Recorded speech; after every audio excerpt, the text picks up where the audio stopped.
Hi there, I'm John Lincoln with Ignite Visibility, and today I'm talking to you about kind of an advanced SEO topic, and that is location detection and SEO.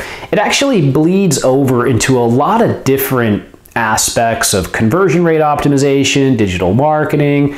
It can be really successful as far as increasing sales or driving leads, but you got to know how to do it right. So that's what we're going to cover today.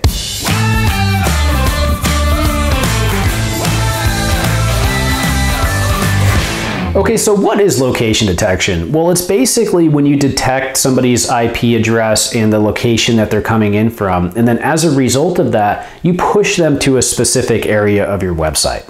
And why would you want to do that? Well, think about, if you have somebody coming in from California, you might have a section of your website that's specific to California. You know that people are going to enjoy that content more. This happens a lot on directory websites. This happens a lot on, certain e-commerce sites. It happens a lot on large travel sites and things like that.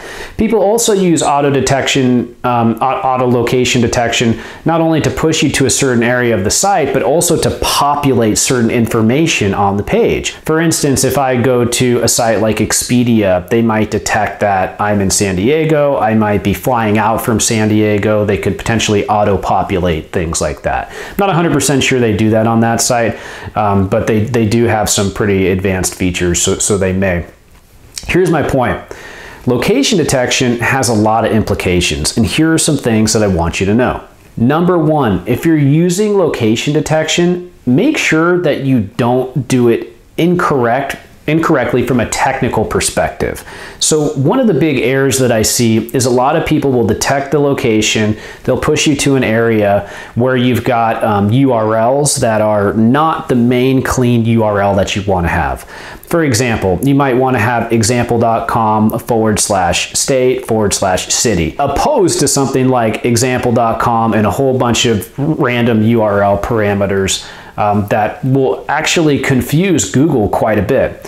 So that's really important in that you want to make sure that you keep your URLs clean. Item number two, when you're serving the content on the page, if you're going to be serving location-specific content, it's best that you do that on a location-specific page. So what you don't want to do is detect the location and then push them to a page that's a general page and then serve up content on that page that's specific to the location that they came in from. If you do this, what can happen is Google can pick that up and then they can look at this general page that you might be trying to have rank for a huge term, and they can index it and index the location content that's specific to your location.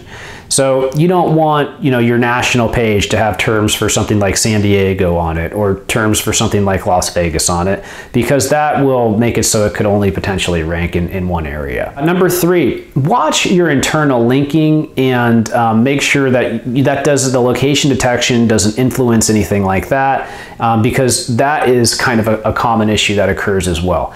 And overall, you'll see a theme with all of these things.